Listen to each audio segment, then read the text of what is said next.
And hey, we are the coalition, loud and proud, civilly disobedient media, broadcasting, well, at the campaign HQ of your Democratic nominee, current Lieutenant Governor Sabina Matos. It's, as you can imagine, Rhode Island politics are a contact sport. We don't need no patriots or any of that nonsense. We got elections, and we have them in about a week and a half. And as you can imagine, everything is flying. The fur is flying, as they would say, in this run-up in this last critical week between some of those hotly contested elections in recent Rhode Island memory.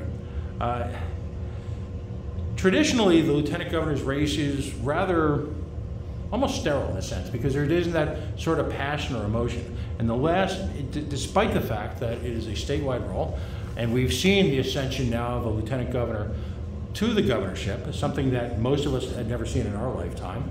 And folks have become to understand how important the role is, not just in the day-to-day workings of the lieutenant governor's office, but also in the importance of the relationship between the governor and the lieutenant governor.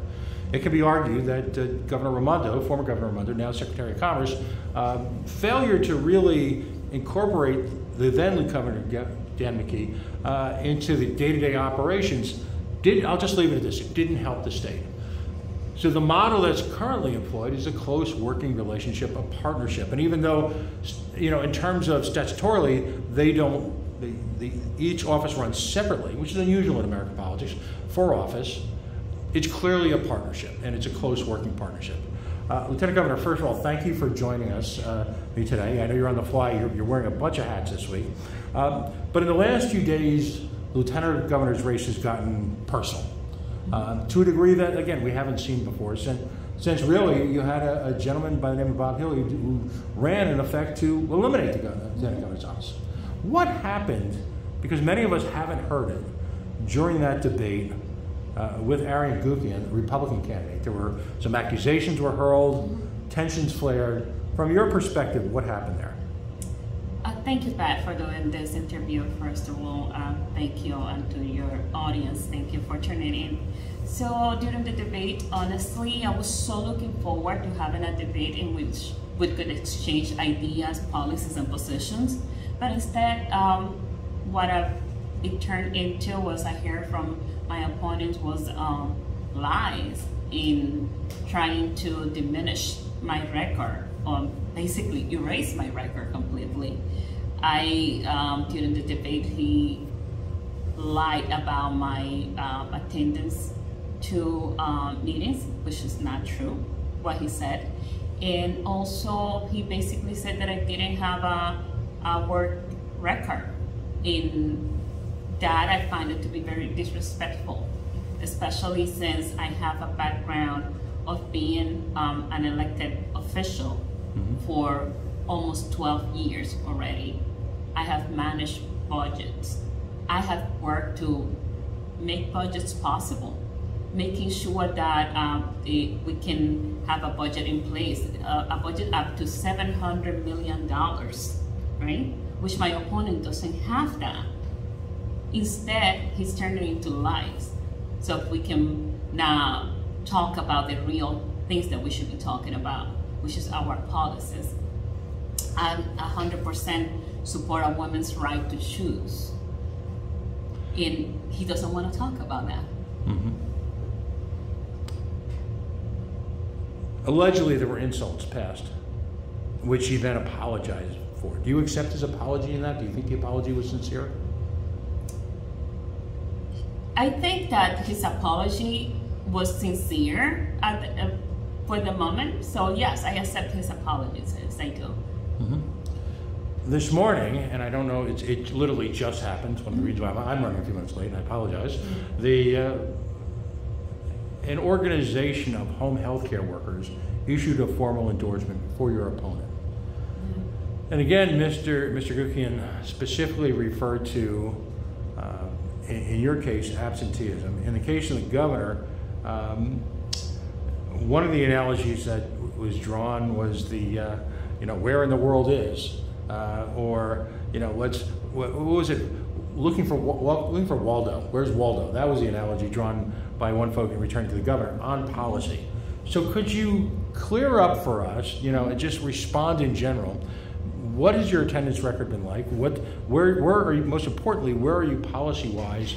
And in this case, the crying need that they allege, somewhat convincingly, for increased, if you will, financial support in terms of salaries based on some dropout on some federal programs that are about to hear. The notion that CNAs are being paid minimum wage. Address some of those issues, but as importantly, address your participation in the ongoing movement, organizations, boards that revolve around healthcare in Rhode Island. So I'm the chair of the Long-Term Care Coordinator Council, and I have attended my meetings. Right? The only meeting that I couldn't make, it was due to medical reasons, but I have been to every single meeting. So again, my opponent is just lying and making up a story about my record. And honestly, it seems like he's allowed to just stand there and lie, and no one is challenging him on where he's getting his information and whether that information is true, yes or no. I have been an active member of the committee. When I became Lieutenant Governor, I reached out to the different stakeholders that are part of that committee. They gave me a lot of feedback about things that they would like to see change on the ways how the meetings were being run.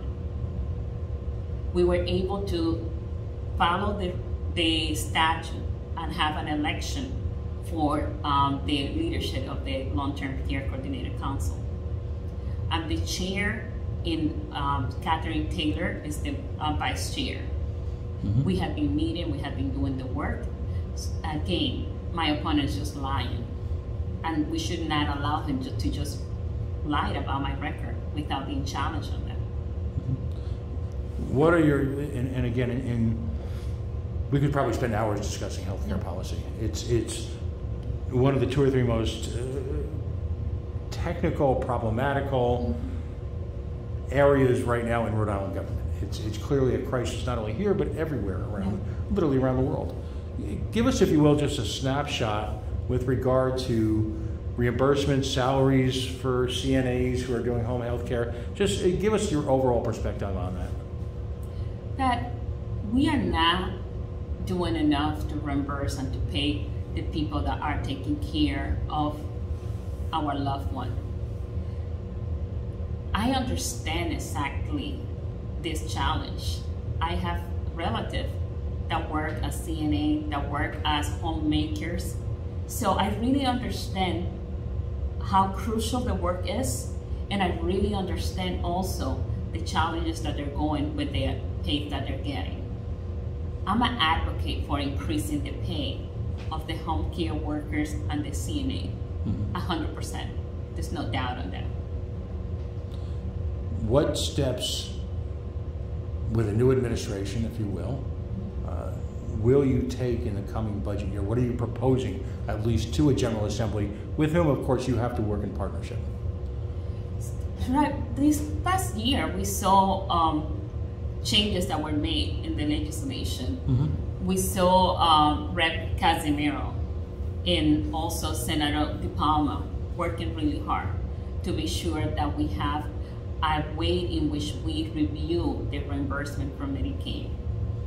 And that's the first step, right? And for next year, we're going to continue that work. We're going to continue to make sure that we are reimbursing the cost of Medicaid to the workers in a more fair way, and making sure that they get paid what they deserve. And I'm going to continue that work. I'm going to continue to work, especially with Rep. Casimiro, in order to ensure that there are fair wages for the CNA and the homemakers.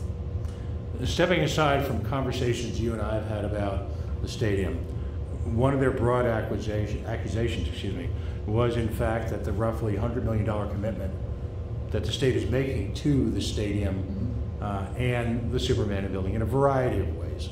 It's obviously a nuanced solution.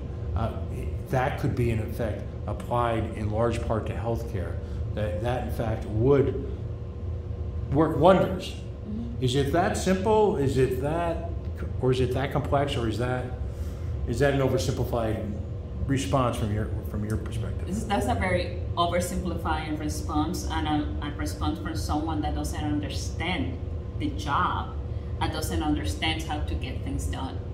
I wish we can live in a place in which we don't have to invest and incentivize development, but unfortunately that's not where we are right now. I have seen the firsthand what it takes in order to get development happen and economic progress happen in that community. If I can tell you, there's several examples in my the work that I did at the local level in the city of Providence. I can point to you to several projects that have taken place in my community that I work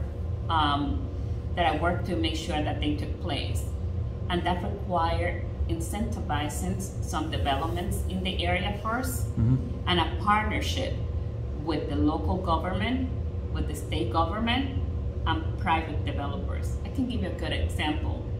If we didn't do this type of partnership, the 60 King project in here in Oniville wouldn't happen. And the 60 King, we have a project that is providing housing. Most of the housing in that building are affordable housing. Only 60 units are market rate. And that took a combination of local incentive and private developer and nonprofit working together. The same thing is happening right now with Paragon Mills. Paragon Mills, that building, one of the things that I was always worried about is that one day I was gonna get the phone call that the building was on fire and it was gonna be a disaster for the neighborhood and for the city. Luckily, we find the right developer that came in and is turning the building. It's gonna be open probably by the end of this month or next month. And we're gonna have 101 unit of housing added to the neighborhood. And that took a partnership between the city, the state, federal funding to incentivize that development to happen. The same way I can tell you, in order for the healthcare, the Oniville healthcare to be able to find a location and to have a new building here in the community, it took the same type of partnership in order to happen there. I can tell you the Water Fire Art Center, it took the same type of partnership.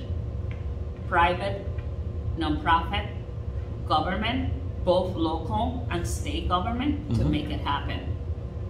I can tell you about the Gotham Green project that is right there also in my community in Oniville, in the Oniville Valley area. Yeah, right then. That also took a partnership of the local government, state, and a private partnership. That's how things gets done. Because as government, we don't have all the resources that are needed in order to get things done on our own. So we need to partner with the private developers to accomplish those goals.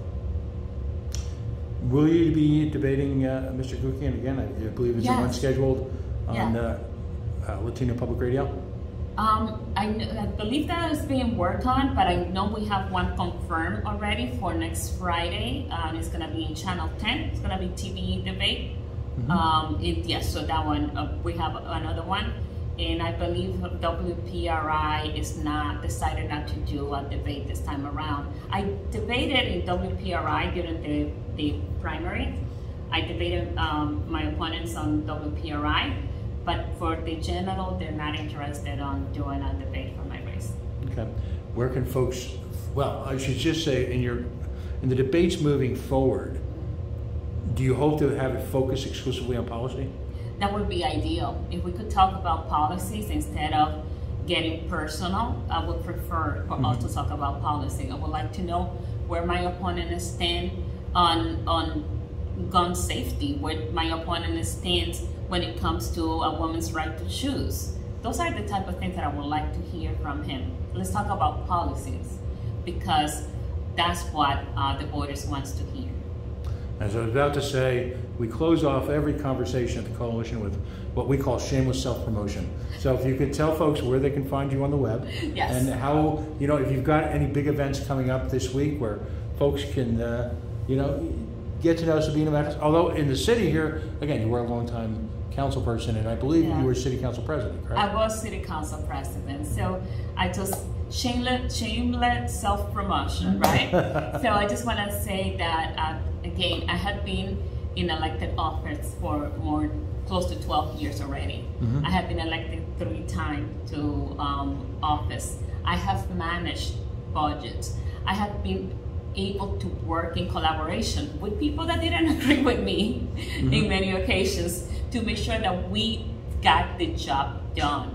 To make sure the City of Providence budget is over $700 million budget, right? Those are the things that my opponent has not done. So I hope you give me the opportunity to serve in this role for another 4 years. And if you want to reach out to my campaign, the number is 401-400-1315. Super. Lieutenant Governor, again, thank you for your time. Thank you for your perspective on this. This, as they used to say, tempest in a teapot. And we will see you out on the campaign trail this week. Try and get some rest, because it's going to get pretty wild, isn't it? Yeah, it looks like, right? Thank you, Pat. Thank you.